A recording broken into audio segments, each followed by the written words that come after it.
gigantes assustadores, alienígenas, anjos caídos e informações sobre o apocalipse.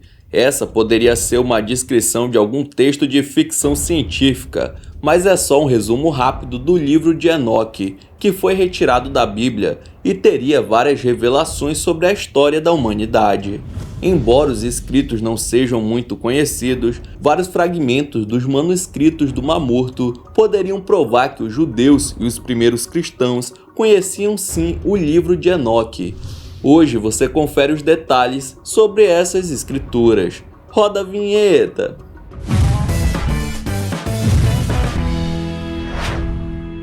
E aí galera, me chamo Ronan Santos e se você já leu a Bíblia alguma vez na sua vida, já deixa seu like, porque o que verá hoje é totalmente diferente.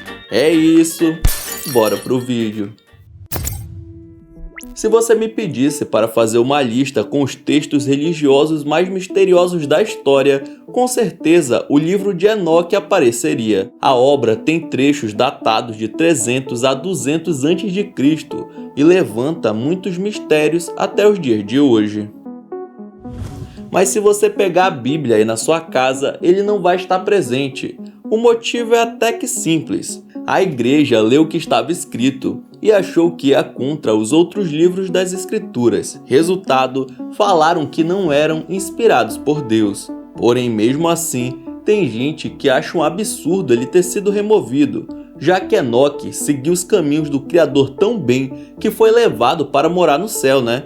Então por que ele não é válido?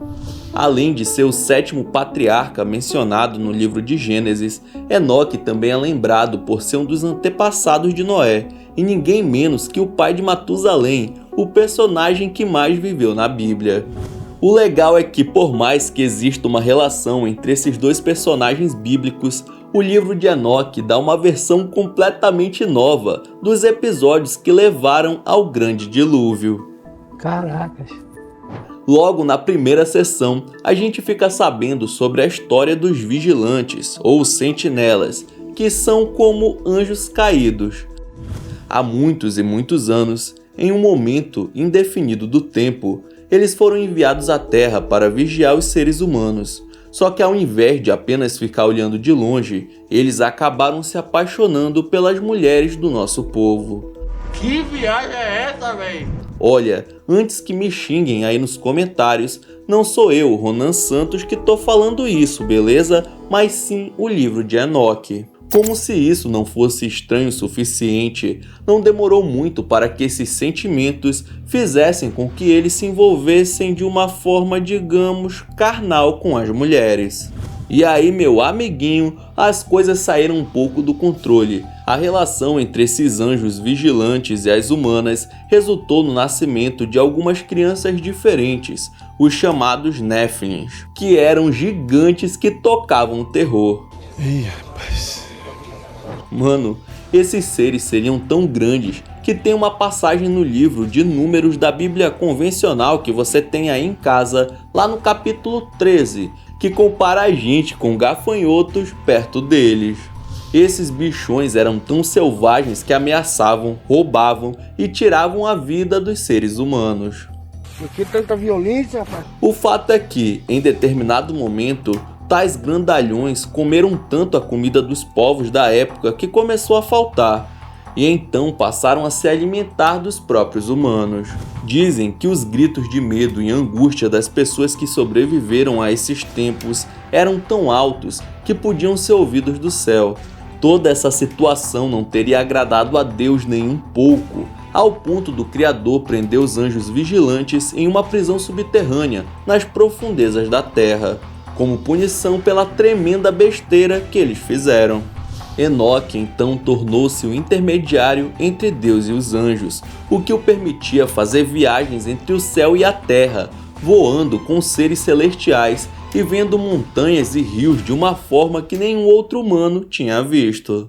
Só que ainda que Enoque tivesse intervindo nessa relação, Deus chegou à conclusão de que a terra deveria ser punida pelo ambiente hostil e cheia de pecado que tinha se tornado. E é claro que ele também queria passar o sarrafo nos Néfilins, que atormentavam o planeta. Essa teria sido a verdadeira razão para o Criador mandar o dilúvio e fazer uma espécie de restart. Mas antes disso acontecer, Enoque simplesmente foi levado por Deus para viver junto com o Criador. E quando eu digo levado, falo no sentido literal da palavra. É só dar uma olhada no que diz no versículo 24 do capítulo 5 de Gênesis. Enoque andou com Deus e já não foi encontrado, pois Deus o havia arrebatado.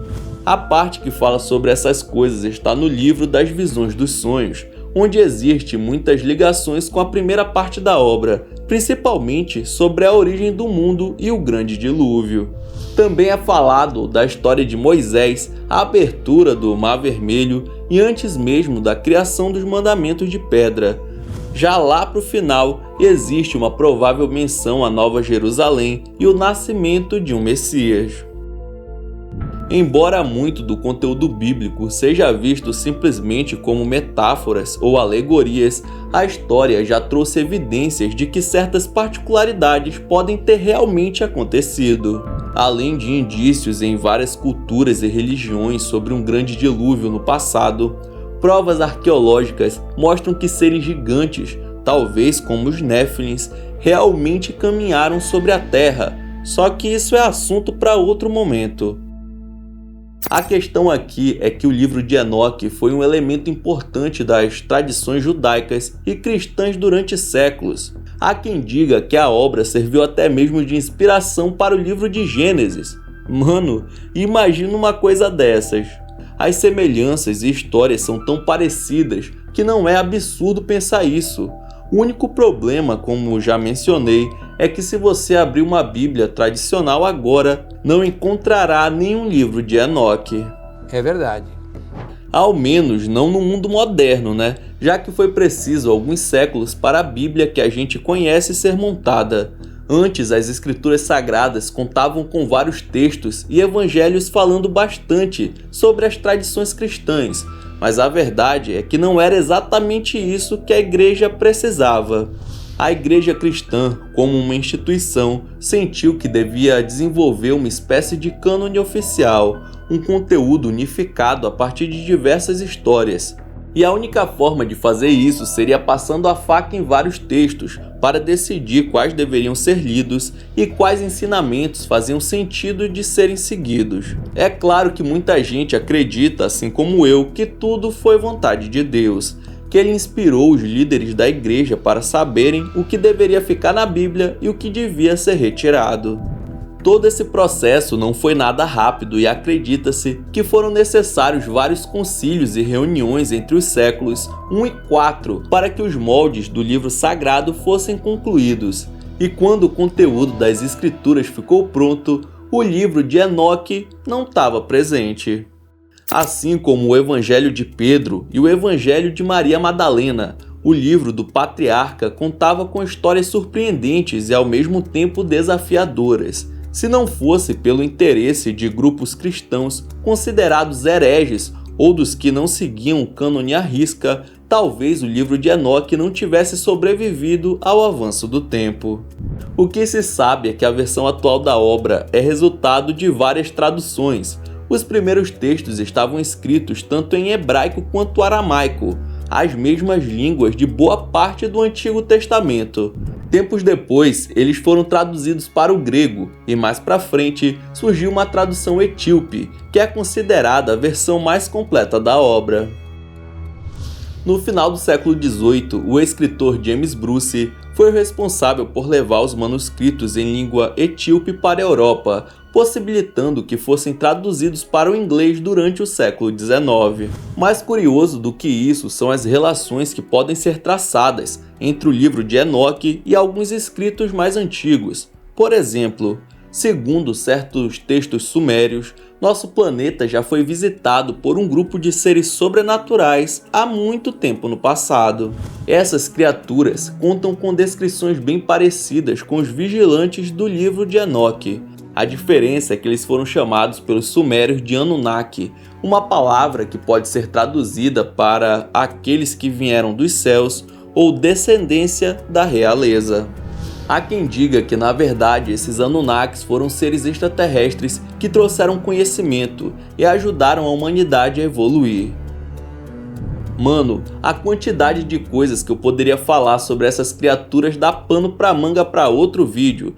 Se você ficou curioso para saber mais, já manda um comentário com seu pedido, beleza? E claro, se inscreva aí também, né? Porque senão aquilo que você quer ficar sabendo sai e você nem é notificado. É só clicar nesse botão vermelho aqui embaixo.